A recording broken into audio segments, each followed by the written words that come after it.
दोस्तों इस वीडियो में आपके सामने कब्ज को लेके जो बारीकियां जो तथ्य रखूंगा उसको आपको बहुत ही ध्यान से सुनना है और अपनी लाइफ में इम्प्लीमेंट करना है।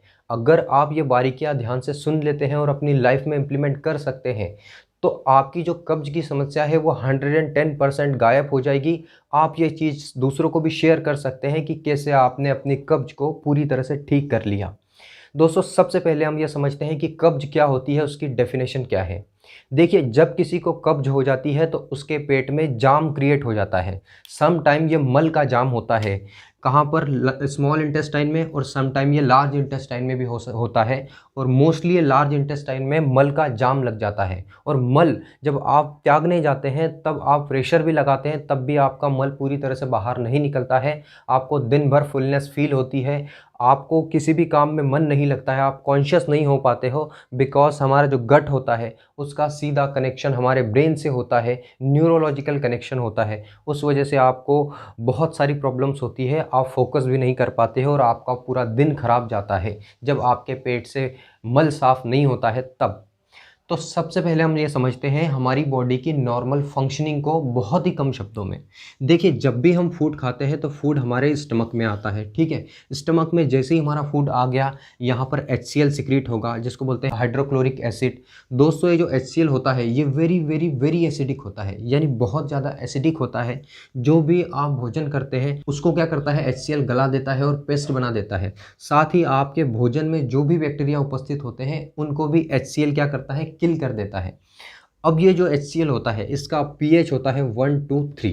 नॉर्मली इसका pH 1 to 3 होना चाहिए। अगर इसका pH 4 या 5 होता है तो ये स्लाइटली मतलब एल्कलाइन की तरफ जाता है, जिस वजह से क्या होता है कि इसमें हमारे स्टमक में एसिडिटी कम होती है तो ये फूड को गला नहीं पाता है, साथ ही साथ बैक्टीरियाज को भी नहीं किल कर पाता है। तो फिर आपको 3 कंडीशन डेवलप होती है जो कि बहुत ही खतरनाक मेडिकल कंडीशन है। अगर HCl कम है या फिर HCl जितना भी बन रहा है उसका एसिडिटी लेवल कम है, यानी कि उसका pH 3 से ज़्यादा है, तो होगा क्या कि आपका ये जो लोअर ईसोफेजियल स्फिंक्टर है, ये लोअर ईसोफेजियल स्फिंक्टर यानी कि एक ढक्कन होता है, अगर यहाँ पर एसिडिटी कम होती है या फिर एसिड का प्रोडक्शन कम होता है तो यहाँ पर न्यूरोलॉजिकल सिग्नलिंग पाथवे होता है। जैसे ही यहाँ पर एसिड कम होता है या फिर एसिडिटी कम होती है, ये लोअर ईसोफेजियल स्फिंक्टर ओपन होने लगता है और आपके स्टमक में जो भी एसिड होगा वो ऊपर की तरफ रिफ्लेक्ट होगा और आपके ईसोफेगस की दीवारों को चोट पहुँचाने लगेगा, जिससे आपको हार्ट बर्न होगा, बहुत ज़्यादा पेन होगा। बिकॉज आपके स्टमक में जो एसिड होता है उसको प्रोटेक्ट करने के लिए स्टमक में स्पेशल टाइप की लाइनिंग होती है, जो लाइनिंग ईसोफेगस में नहीं होती है, और इसी को हम बोलते हैं एसिडिटी। नॉर्मली एसिडिटी का मतलब ये होता है कि एसिड का ओवर प्रोडक्शन हो गया है, लेकिन एसिडिटी का मतलब ये है कि लोअर ईसोफेजियल स्फिंक्टर ओपन हो गया है because of lack of acid, यानी एसिड की कमी से, या फिर एसिड का जो pH है वो ज़्यादा हो गया है। पहली कंडीशन ये डेवलप होगी कि एसिड रिफ्लक्स होगा। दूसरा, फूड में उपस्थित बैक्टीरिया भी किल नहीं हो पाएंगे और वो स्मॉल इंटेस्टाइन की तरफ आने लगेंगे। जब वो स्मॉल इंटेस्टाइन में आएंगे तो अपनी संख्या को बढ़ाने लगेंगे, जो एक दूसरी मेडिकल कंडीशन को जन्म देगा जिसको बोलते हैं स्मॉल इंटेस्टाइनल बैक्टीरियल ओवरग्रोथ, जिसको शॉर्ट फॉर्म में SIBO कहा जाता है। तीसरी मेडिकल कंडीशन ये डेवलप होगी कि जब यहाँ पर ही फूड सही तरीके से नहीं पचेगा तो यहाँ पर पेनक्रियास नाम की ग्रंथि होती है जो लाइपेस और पेप्सिन नाम के एंजाइम को सिक्रीट करती है। साथ ही लीवर होता है जो बाइल सिक्रीट करता है। तो अगर यहाँ पर प्राइमरी स्टेज में ही आपका डाइजेशन सही तरीके से नहीं हो पाया है, जो कि एसिड की कमी की वजह से होगा, तो होगा क्या कि दूसरी और तीसरी स्टेप में भी आपका फूड डाइजेस्ट नहीं हो पाएगा और अनडाइजेस्टेड फूड आपकी आंतों में लंबे समय तक पड़ा रहेगा। पहले तो ये यहीं पर पड़ा रहेगा, बहुत ज़्यादा पुश करने के बाद में अगर आपका फूड आगे बढ़ गया तो अगेन ये यहाँ पर बहुत ही लंबे समय तक पड़ा रहेगा। बिकॉज हमारी बॉडी का नॉर्मल नियम है कि जब तक वो भोजन को पूरी तरह से पचा नहीं लेती है, उसमें से न्यूट्रिशंस को एब्जॉर्ब नहीं कर लेती है, तब तक वो उसको बॉडी से बाहर नहीं निकालती है। काफ़ी ज़्यादा टाइम लगता है बॉडी को अनडाइजेस्टेड फूड को बाहर निकालने में।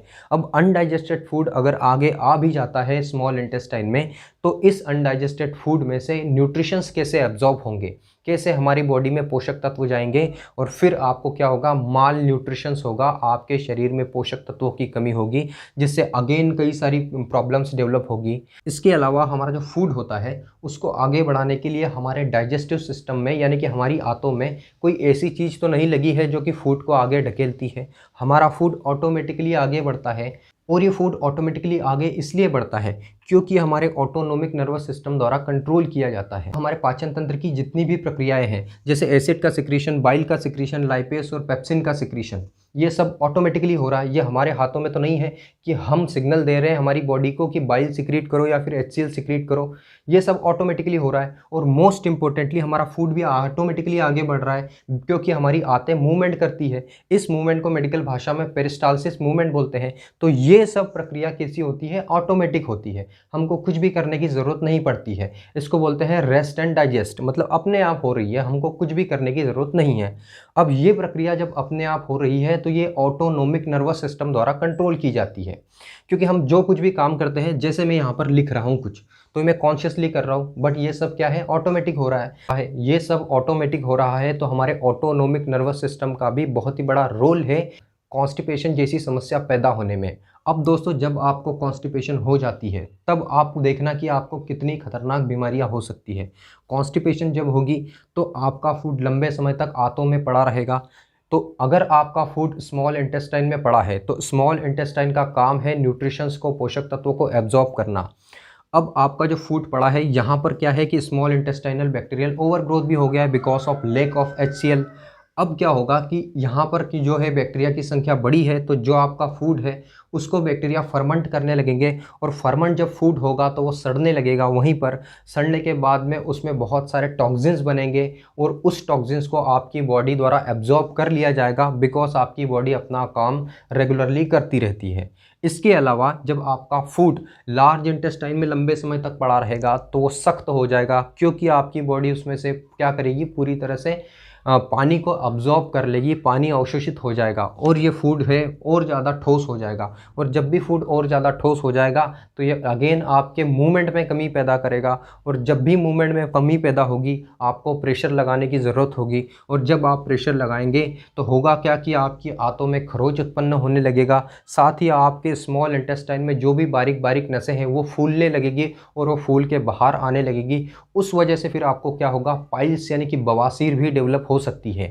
तो हमको क्या करना है कि अपने पूरे डाइजेस्टिव सिस्टम पर काम करना है, ना कि छोटी छोटी चीज़ों को खाकर सोचना है कि हमारी कब्ज ठीक हो जाएगी। तो सबसे पहली स्टेप में हमको क्या करना है, HCl को ठीक करना है। और HCl को ठीक करने के लिए मैं बहुत सारे वीडियोस में मेरे बता चुका हूँ कि आपको लेना है बिटेन हाइड्रोक्लोरिक एसिड। दोस्तों, बिटेन हाइड्रोक्लोरिक एसिड के कैप्सूल्स आते हैं, आप ऑनलाइन मंगवा सकते हैं या फिर मेडिकल शॉप पर भी आप जाकर देख सकते हैं, आपको वहाँ पर मिल जाएगा। इसके अलावा ये भी नहीं मिल रहा है तो आपको क्या करना है, एप्पल साइडर विनेगर का इस्तेमाल करना है, जिसको बोलते हैं सेब का सिरका। बिटेन हाइड्रोक्लोरिक एसिड या फिर एप्पल साइडर विनेगर, ये क्या करते हैं, यहाँ पर HCl के प्रोडक्शन को एनहांस करते हैं, साथ ही साथ आपके स्टमक के एसिड लेवल को इम्प्रूव करते हैं, pH को इम्प्रूव करते हैं, ताकि यहाँ पर जो फर्स्ट स्टेप है ये सही हो पाती है, आपका फूड गल पाता है, साथ ही साथ जो भी बैक्टीरिया होते हैं वो मर जाते हैं। इसके अलावा अगर आपको हाइड्रोक्लोरिक एसिड का प्रोडक्शन नेचुरली बढ़ाना है तो आपको क्या करना है कि नमक का कंजप्शन थोड़ा सा बढ़ा देना है, बिकॉज इसमें होता है सोडियम और क्लोराइड। जो क्लोराइड होता है वो क्या करता है, प्रिकर्सर की तरह काम करता है आपके स्टमक में जो HCl है उसके प्रोडक्शन के लिए। ठीक है, अब ये होगी आपकी पहली स्टेप ठीक, तो दूसरी और तीसरी ऑटोमेटिकली ठीक हो जाएगी। अब तीसरी स्टेप में आपके आंतों के मूवमेंट को बढ़ाना है। तो आंतों के मूवमेंट को बढ़ाने के लिए आपको क्या करना है, एसिटाइल कोलिन न्यूरोट्रांसमीटर के प्रोडक्शन को बढ़ाना है, बिकॉज वही आपके ब्रेन तक सिग्नल भेजेगा कि आपका जो बॉल मूवमेंट है वो आपको बढ़ाना है और फूड को ढकेल के आगे भेजना है। तो इसके लिए आपको विटामिन B1 लेना है, because vitamin B1 neurotransmitter acetyl choline के प्रोडक्शन के लिए बहुत ज़्यादा ज़रूरी होता है। ठीक है, दूसरी स्टेप ठीक हो गई। अब तीसरी स्टेप में हमको क्या चाहिए कि हमारे लार्ज इंटेस्टाइन में बैक्टीरिया की संख्या सही होनी चाहिए और स्मॉल इंटेस्टाइन में बैक्टीरिया की संख्या कम होनी चाहिए। जब आपकी लार्ज इंटेस्टाइन में बैक्टीरिया की संख्या ज़्यादा होती है तो जो आपका फूड होता है वो अच्छी तरह से बैक्टीरिया क्या करते हैं, लिक्विफाई करते हैं। लार्ज इंटेस्टाइन में बैक्टीरिया का होना बहुत ज़्यादा आवश्यक है। इसके लिए आपको क्या करना है, फाइबर का कंजप्शन बढ़ा देना है। फाइबर ये काम नहीं करता है आपके फूड को आगे ढकेलने की। बहुत सारे लोगों में मिथ और मिसकंसेप्शन है कि फाइबर कॉन्स्टिपेशन को ठीक करता है। फाइबर कॉन्स्टिपेशन को डायरेक्टली ठीक नहीं करता है। फाइबर बैक्टीरिया की संख्या बढ़ाता है। बैक्टीरिया इस फूड को लिक्विफाई करने का काम करते हैं, जो कि लार्ज इंटेस्टाइन में वाटर एब्जॉर्प्शन से सख्त हो चुका था। तो लार्ज इंटेस्टाइन में बैक्टीरिया ज़्यादा होनी चाहिए, इसके लिए आपको फाइबर खाना है, हरी पत्तेदार सब्जियां ज़्यादा खाना है जिसमें फाइबर अच्छी मात्रा में उपस्थित होता है। ठीक है, इतनी सब चीज़ें आप करिए, आपकी जो कॉन्स्टिपेशन की समस्या है 110% ठीक हो जाएगी।